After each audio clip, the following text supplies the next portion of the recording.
Impossible à nier que 2001, l'Odyssée de l'espace de Stanley Kubrick est un classique du cinéma. Et il y a de nombreuses raisons à cela, que ce soit ses effets visuels époustouflants, son récit épique et philosophique, ou son influence indéniable sur le cinéma de science-fiction à venir. Mais soyons francs, je suis sûr que pour pas mal d'entre nous, la première fois qu'on a tenté de regarder ce film culte, si fortement recommandé par la sphère cinéphile, on s'est dit « Mais qu'est-ce qu'il est chiant ce film !»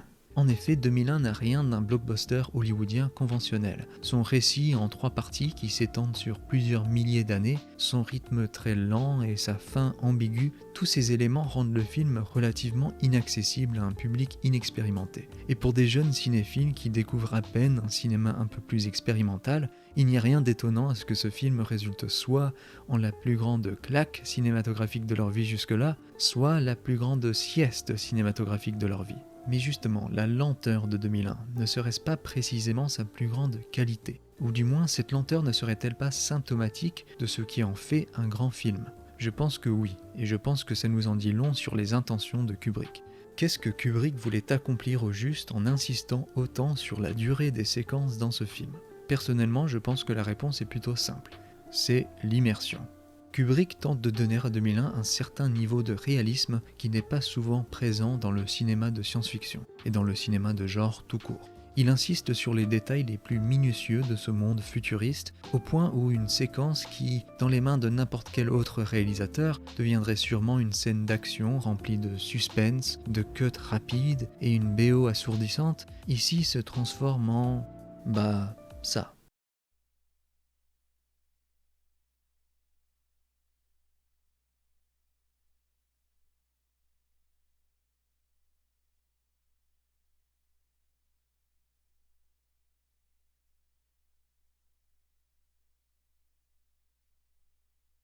Ceci a pour effet de complètement transformer notre manière de vivre le film. L'expérience n'est semblable à aucune autre expérience cinématographique, ce qui donne à son final psychédélique un réel effet hallucinatoire. On a vraiment l'impression de subir nous-mêmes ce que subit ce pauvre Bowman. Mais 2001 n'est pas le seul film de Kubrick à jouer sur l'immersion totale du spectateur, et même pour aller plus loin, sur le rapport intime qu'entretient le spectateur avec l'appareil cinématographique. Je dirais même que la qualité immersive de l'image est ce qui définit le style visuel de Kubrick à mes yeux. Et c'est en plongeant plus profondément dans la filmographie du réalisateur que nous viendrons apercevoir l'immersion non pas seulement comme un simple procédé cinématographique chez Kubrick, mais aussi et surtout comme une thématique majeure de son œuvre.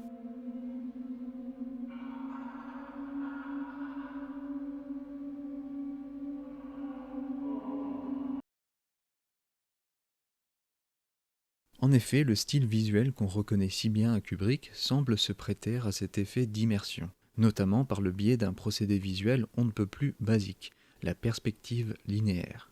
Même si cette technique peut nous paraître une évidence aujourd'hui, il a tout de même fallu l'inventer. Et c'est en Italie au XVe siècle, aussi appelé le Quattrocento, que cette technique sera codifiée et popularisée. On retrouve dans le De Pictura de Leon Battista Alberti le premier vrai traité théorique sur la perspective conique, ou classique. Alberti considère le tableau comme une fenêtre ouverte sur le monde où l'œil de l'artiste est le point central dans la construction. Et dans ce texte, il nous indique la méthode, déjà pratiquée par certains artistes de l'époque, qui consiste à reproduire sur la toile ce que l'on perçoit en réalité, gardant toutes proportions et notions de profondeur. Par conséquent, pour Alberti, la géométrie est le meilleur outil du peintre.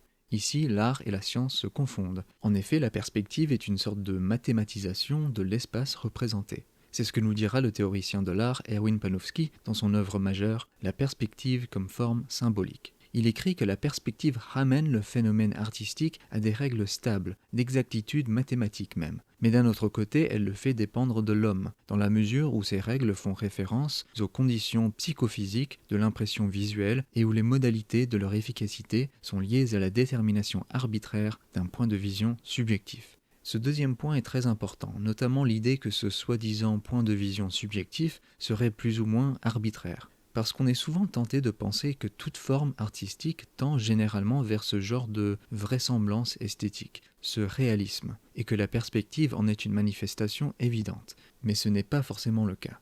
En effet, de nombreux historiens de l'art ne voient pas là un développement stylistique naturel et inévitable dans l'histoire de l'art, mais plutôt l'incarnation de certaines présuppositions philosophiques de l'époque à laquelle cette technique a pris forme. La perspective n'a rien d'une évidence. Mais alors, quelles seraient ces présuppositions philosophiques qui expliquent et motivent la popularisation de la perspective classique ? Eh bien, si l'espace de l'image s'organise en fonction du point de vue d'un observateur, alors ça veut dire que toute chose dans l'image se trouve ainsi subordonnée au regard et à l'esprit d'un être rationnel, qui organise l'espace externe selon des lois internes. Et cette rationalité est bien évidemment le signe des temps. Nous sommes ici à l'aube de la haute Renaissance, des remises en question philosophiques de Descartes, et plus tard le siècle des Lumières. Il est facile de voir cette manière de centrer le point de vue humain comme une manifestation des philosophies naissantes de la Renaissance. En effet, la perspective classique met l'observateur au centre de la construction visuelle de la toile, tout comme le courant humaniste mettra l'homme de manière générale au centre de la réflexion intellectuelle. Et Panofsky ira encore plus loin et nous dira qu'on est tout aussi justifié à concevoir l'histoire de la perspective comme un triomphe du sens du réel, constitutif de distance et d'objectivité, que comme un triomphe de ce désir de puissance qui habite l'homme et qui nie toute distance, comme une systématisation et une stabilisation du monde extérieur, autant que comme un élargissement de la sphère du moi.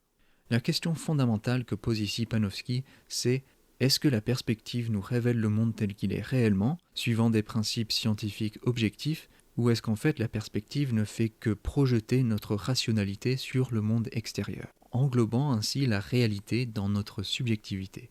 Et si la perspective mathématise le monde extérieur, elle mathématise tout autant l'observateur. C'est ce que Panofsky appelle l'objectivation du subjectif. Et toutes les questions et les problèmes évoqués ici nous ouvrent sur une vision un peu plus cynique de l'influence potentielle de la perspective sur le monde moderne, ou plutôt l'influence des philosophies implicites qui sous-tendent la perspective. Des auteurs comme Antoine Bousquet ou Paul Virilio y voient même les fondements des pires tendances technologiques de notre époque, notamment la technologie militaire. Bon, vous me direz qu'on s'éloigne un peu de Kubrick et du cinéma, mais en fait non, pas tant que ça. Puisque la question des implications idéologiques de la perspective dans l'art continuera à être débattue par les théoriciens du cinéma au XXe siècle. Et il n'y a rien d'étonnant à cela, vu que le cinéma aussi est un art visuel qui emprunte des techniques à la photographie et à la peinture. Et si on ajoute à ça la popularité du cinéma et l'ubiquité de la télévision et des médias audiovisuels de manière générale, on peut comprendre pourquoi il est courant dans la critique cinéma de la deuxième moitié du XXe siècle, notamment chez des penseurs aux influences marxistes, de trouver des remises en question de la capacité de l'appareil cinématographique à reproduire certaines idéologies sans même que le spectateur s'en aperçoive, avec la perspective classique étant une des cibles préférées de certains de ces philosophes.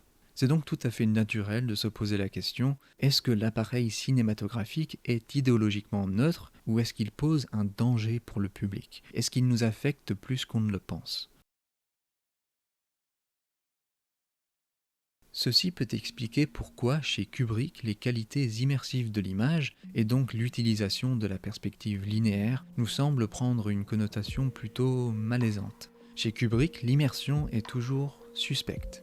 Il est tout particulièrement sensible à la manière dont l'image filmique peut manipuler le spectateur. Et pour représenter cela, il met en scène des personnages qui sont eux-mêmes explicitement manipulés par ou assujettis à une puissance qui les dépasse. Dans Full Metal Jacket, c'est l'ordre militaire et ensuite la guerre elle-même. Dans The Shining, ce sont les esprits qui hantent l'hôtel Overlook. Dans 2001, c'est cette entité extraterrestre qui guide l'évolution de l'humanité. Et dans Eyes Wide Shut, c'est une société secrète. Tous ces films présentent des immersions contrôlées, pour ainsi dire, dangereuses. Les personnages sont ici victimes de l'immersion, ils la subissent, ce sont des sujets assujettis. L'exemple le plus explicite, et qui est sûrement le plus représentatif de la vision qu'a Kubrick de l'appareil cinématographique, est bien évidemment Orange Mécanique, et plus particulièrement la scène de la technique Ludovico. Dans cette séquence, Alex, le jeune délinquant qui s'est porté volontaire pour une expérience scientifique afin d'échapper à sa peine de prison, va subir cette thérapie expérimentale où on le force à regarder des vidéos violentes et sexuelles afin de provoquer en lui une aversion pour ce genre de comportement. En gros, c'est un conditionnement pavlovien. Et ici, nous avons le commentaire le plus réflexif sur les dangers de l'expérience de visionnage d'un film. Les films qui sont montrés à Alex durant les séances de la technique Ludovico ressemblent clairement aux scènes violentes auxquelles nous venons d'assister plus tôt dans le film, créant une sorte de mise en abîme ou de parallèle qui suggère que le film que nous sommes actuellement en train de regarder et le film qui sert à torturer Alex sont de nature comparable. Mais je ne crois pas que Kubrick sous-entend ici qu'il est en train de faire au spectateur ce que ses chercheurs font à Alex, mais plutôt que le cinéma de manière générale, consciemment ou non, peut servir une fonction similaire, une fonction d'endoctrination, de conditionnement psychologique. En d'autres termes, le cinéma est bien un dispositif idéologique. En effet, dans la première partie de Full Metal Jacket, Kubrick compose les séquences dans la base militaire, adoptant une perspective très stricte, pour illustrer l'ordre et la conformité du camp d'entraînement, ce qui sera ensuite contrasté avec le chaos total de la guerre réelle. Et dans cette séquence culte du Dr Strangelove, on prend littéralement le point de vue d'une bombe nucléaire, image qu'on peut facilement rapprocher des théories de la perception balistique de Paul Virilio, et voir comme une critique de l'utilisation des médias audiovisuels comme outil de propagande militaire, où l'appareil cinématographique et donc la perception du spectateur s'alignent avec un certain agenda politique et la perspective sert tout simplement à nous indiquer notre prochaine cible.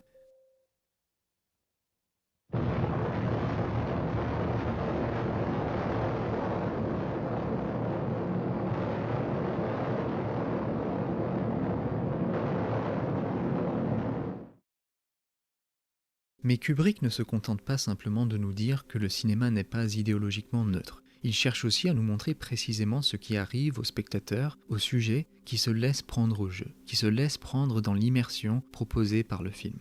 Et c'est exactement ce que l'on voit dans The Shining. L'auteur Jean-Louis Baudry, dans son essai « Effets idéologiques de l'appareil de base et le dispositif », écrit que le dispositif cinématographique, par le biais d'une variété de techniques, le jeu d'acteur, la mise en scène, le montage, etc., assure une identification naïve du spectateur avec les personnages et l'action du film. Le spectateur se met à croire à l'illusion, il se perd dans la fiction. Même si on sait que c'est de la fiction, on commence implicitement à accepter les principes esthétiques et idéologiques qui amènent cette fiction, qui sont sa forme. Et n'est-ce pas ce qui arrive au personnage de Jack Nicholson dans The Shining, qui, après avoir entendu l'histoire tragique du dernier gardien de l'hôtel Overlook, va finir par suivre dans ses pas pour devenir la dernière incarnation de ce maudit tueur. Vu sous cet angle, l'espace filmique devient donc une sorte de maison hantée, et lorsque nous pénétrons à l'intérieur de cet espace, nous risquons de nous faire posséder par les fictions qui y sont représentées. Les personnages sont des fantômes qui nous enchantent et nous tirent dans leur monde. Et pour Baudry, la perspective ne fait que faciliter cette identification car elle suggère, plus que tout autre style de représentation visuelle, le point de vue du spectateur. Et en effet, les couloirs de l'hôtel Overlook proposent une perspective stricte dans laquelle Kubrick met en scène ces longs travelling qu'il aime tant, traquant les différents membres de la famille Torrance alors qu'ils s'enfoncent graduellement dans ce monde d'esprits et de visions horrifiques. Donc la réponse à la question « Qu'est-ce qui arrive au spectateur qui s'ouvre entièrement au film, qui se laisse prendre à l'immersion cinématographique ?» est qu'il s'y perdra comme dans un labyrinthe.